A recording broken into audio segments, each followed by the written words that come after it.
salam kenal dulu dari kami, Bang Den dan Kak Beda. Kami dari Road Trip Indonesia.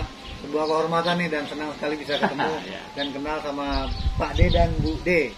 Dan kita ketemunya di Morotai, teman-teman, Maluku Utara. Luar biasa karena Pak D ini naik motor berdua dengan istri itu dari Jakarta. Itu top banget.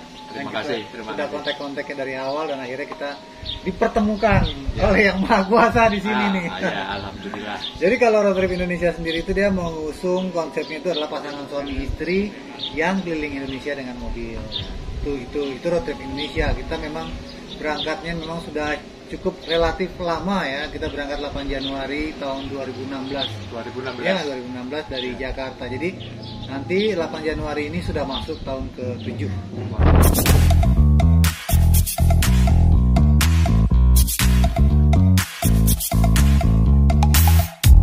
You show up thirsty, staring at me like I can do something for you. Kita mau lihat air terjun Raja di Morotai. Oke.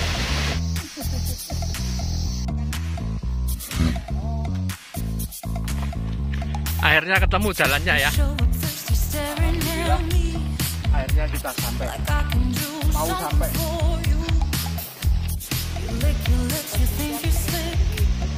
Terjal banget ya.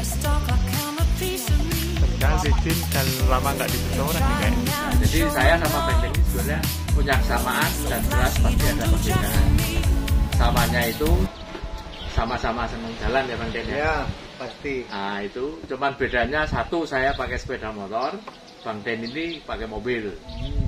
Mobilnya juga udah disetting seperti camper van ya Bang. Ya. Jadi sudah dimodif, ada tempat tidurnya, ada alat masaknya, pokoknya siap tidur di mana aja lah. Ya. Tidur di mana aja, makan di mana aja. Makan di mana aja. Itu perbedaan pertama. Perbedaan kedua itu kalau saya ini hobi, artinya saya punya kesempatan tuh saya punya waktu, punya duit, ya kan, sehat, nah saya jalan. Tapi kalau Bang Den ini enggak. Kalau saya melihatnya udah gaya hidup. Jadi sudah hampir 7 tahun ya Bang ya di jalan. Jadi gaya hidup. Nah ini yang membuat saya penasaran, ya kan. Makanya kemarin saya ikut jalan tuh sama Bang Den ke mana?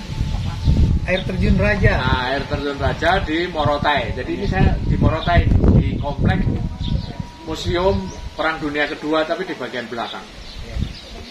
Nah karena penasaran saya ikut jalan. Sebetulnya model gaya hidup apalagi ini. Nah itu yang membuat saya penasaran dan ternyata sangat mengasihkan. Jadi itu seperti orang yang kerjanya piknik tiap hari. Benar ya Pak? Itu kerjanya piknik tiap hari. Nah, cuman tidak semua orang bisa melakukan ini kan. Tidak semua itu. Banyak faktor lah. Betul. Nah Bang Den ini bisa, itu kan luar biasa. Mungkin Bang Den bisa cerita nih. Jadi apakah ini gaya hidup atau malah mungkin pilihan hidup? Awalnya sih eksperimen hidup.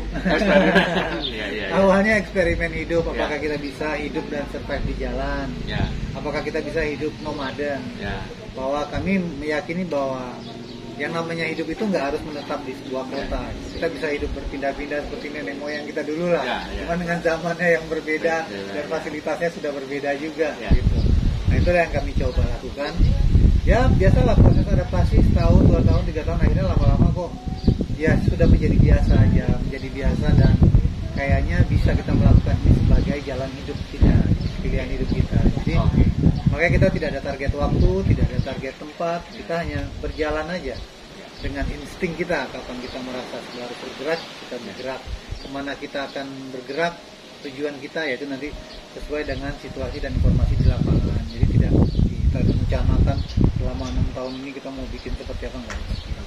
Jadi banyaknya tuh lebih kepada spontan. Ngikutin arus aja ya? Ya, ngikutin arus, ngikutin arah angin, ngikutin kemana kemudi mengarah. Malah mood kita mau belok mana gitu. Ya, betul kayak gitu. Jadi boleh dibilang ekstrimnya satu-satunya rencana adalah tanpa rencana. Ya, kita jadi the plan is no plan. Ya, the plan is no plan. Habis kehujanan nih kita. Kepanasan, kehujanan. Komplit. komplit perjalanan kita kali ini. Basah kuyup. Seru. Seru ya. Seru-seru.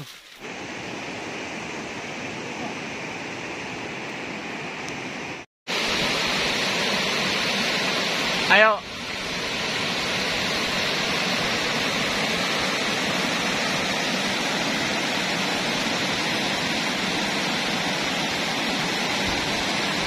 Timik.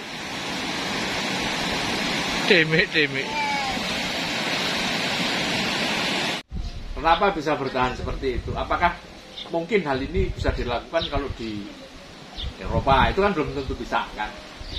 Ya. Yang kulturnya beda-beda. Jadi kunci suksesnya di mana ini, Bang? Karena bantuan dan support dari banyak pihak. Orang Indonesia yang mengikuti perjalanan kita. Nah, kalau tanpa itu, terus terang ya kami tidak akan bisa sampai sejauh dan selama ini. Terutama dari peran komunitas, orang-orang, tempat-tempat yang kita singgahi, orang-orang yang kita temui di jalan. Jadi seperti awal ini jadi kayak proyek gotong royong gitu. Orang bersama-sama melihat konsep perjalanan ini seperti apa, mereka mengerti. Ya akhirnya itu salah satu yang paling memegang peranan penting. Survive-nya kita juga nggak bisa dibilang sukses loh. Ini bukan prestasi soalnya.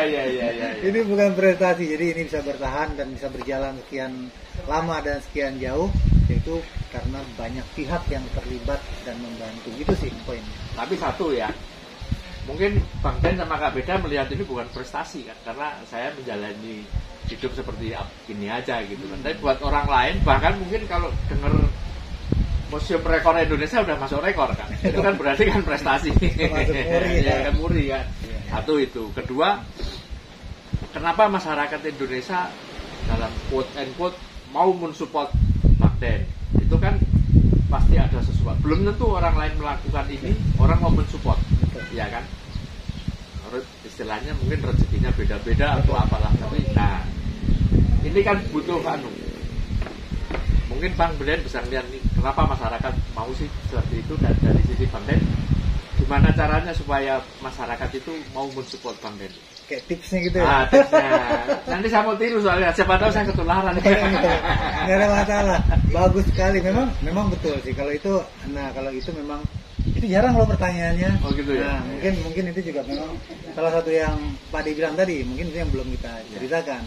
Nah, kalau itu aku juga sebetulnya tidak sampai berpikir sejauh itu kenapanya ya. Tapi kalau aku lihat-lihat, karena dari awal kita itu jadi gini, dari awal itu aku udah sering diskusi sama Kak Beda bahwa kita harus menceritakan segala sesuatunya, 3 prinsip kami: jujur, tulus, sederhana. Nah itu yang kami pegang. Cerita kami, postingan-postingan kami itu yang akan dilihat oleh orang harus memenuhi ketiga ini. Jadi tidak ada yang kita mau dramatisir, tidak ada yang mau kita lebih-lebihkan, dilebay-lebaykan. Pokoknya ketika asik bagus, ketika jelek pahit ya pahit, gitu aja gitu kan. Jadi ya sudah apa adanya. Nah, jadi tadi apa? Sederhana, jujur, tulus, sederhana. Ya, gitu.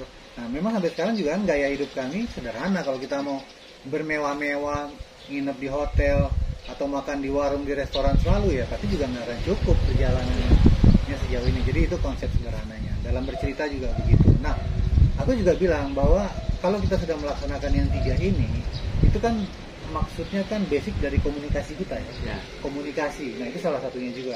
Jadi komunikasi kita seperti itu terhadap audiens kita, terhadap penonton kita. Itu mereka bisa rasakan kok. Aku yakin penonton bisa merasakan itu walaupun mungkin tidak bisa mendefinisikannya gitu. Karena kan akhirnya penonton kita juga kita lihat, kita kaget tiba-tiba ada yang orang-orang yang kita nggak sangka akan apa namanya, pokoknya menurut kita jauh lah di atas kita gitu kan. Tiba-tiba mereka tertarik, bahkan telepon, bahkan WA, bahkan kasih ini kasih itu. Itu yang membuat kita surprise. Tapi memang kalau menurut aku ya, selalu aku bilang sama Kak Beda, komunikasi kita jaga. Itu sih mungkin Om. Oke. Kira-kira. Nah, teman-teman, jadi tulus, sederhana, jujur.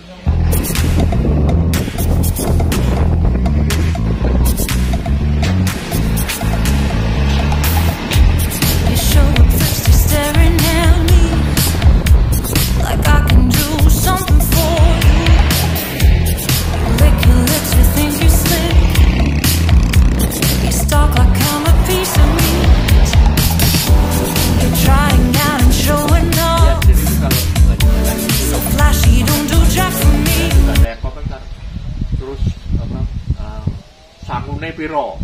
Nah, ya kan sanggup piro itu kalau bahasa Indonesia uang sakunya berapa gitu ya. Nah, Bang Den pasti sering ada pertanyaan itu kan, mungkin bisa cerita Bang. Itu memang salah satu pertanyaan yang paling sering. Paling sering. Baik di media sosial kita, di YouTube kita gitu kan. Tapi kalau orang yang sudah ngikutin dari awal tuh udah banyak penjelasan tentang sumber dana kita. Yeah. Jadi kalau sumber dana kita ini awalnya kan seperti yang tadi kita bilang, kita ini eksperimen. Yeah. Kita ini juga bukan tipe yang bukan cari sponsor, bukan perjalanan kita. Kita juga bukan tipe orang yang punya tabungan banyak, bukan. Kita juga bukan pengusaha yang bisnisnya sudah running, bukan juga. Nah, jadi aku bereksperimen untuk harus ada cara bisa melakukan perjalanan seperti ini. Karena memang ini passion ya istilahnya. Salah satu dari mimpiku adalah ingin keliling Indonesia atau keliling dunia bahkan. Nah, jadi awalnya kita ada tabungan sedikit, kita mencari cara bagaimana konsep survival itu adalah bagaimana bisa mencari uang di jalan. Bagaimana kita bisa make money di jalan, menghasilkan uang di jalan. Nah dulu tuh awal-awalnya yang paling sederhana waktu itu karena nggak ada kepikiran. Karena waktu kita mau jalan itu juga nggak ada ide. Apa ya kita mau membuat ini, kerja ini di jalan itu juga nggak kepikiran. Yang paling sederhana adalah bikin merchandise. Nah dulu kami bikin tuh istilahnya tuh kaos donasi. Nah, jadi kami ingin membuat perjalanan kayak gini. Nah, mungkin ada teman-teman atau saudara-saudara waktu sebelum berangkat tuh mau percaya dan mendonasikan, ya mereka beli t-shirt kita. Nah, itu awalnya di situ. Jadi awal berangkat, sebelum berangkat pun kita sudah sounding gitu. Mau keliling Indonesia nih, beli dong kaos ya, teman-teman gitu, saudara-saudara mereka beli kan. Oke, terkumpul. Waktu kita jalan juga kita bawa tuh, masih ingat tuh 75 piece t-shirt ya. Awalnya juga masih malu yang namanya nawarin, orang juga belum ngikutin kita kan, awal-awal belum ada yang tahu kita. Nah, tapi lama-kelamaan orang sudah mulai ikut perjalanan kita, mereka support. Termasuk juga kalau kita ketemu di jalan di sebuah daerah, mereka kadang-kadang nggak tahu kasihan atau bagaimana, cuma kita tetap nggak mau dikasihani, kita nggak mau dikasihani, kita nggak mau meminta. Itu udah dari awal kita apakan prinsip kita. Tapi mereka ingin membantu, ingin mensupport. Tapi kan mereka juga nggak mungkin ngasih uang begitu aja atau bagaimana. Akhirnya ya ini mulai berjalan, donasi t-shirt. Akhirnya kita berkembang menjadi bikin topi, bikin cangkir sampai saat ini. Karena kalau channel YouTube sampai saat ini belum bisa memenuhi untuk biaya perjalanan. Belum bisa ya? Belum. Padahal subscribernya udah banyak. Dia tergantung dari penonton. Ya dari viewer. Dari bukan viewer. Subscriber ya. Subscriber itu membantu aja.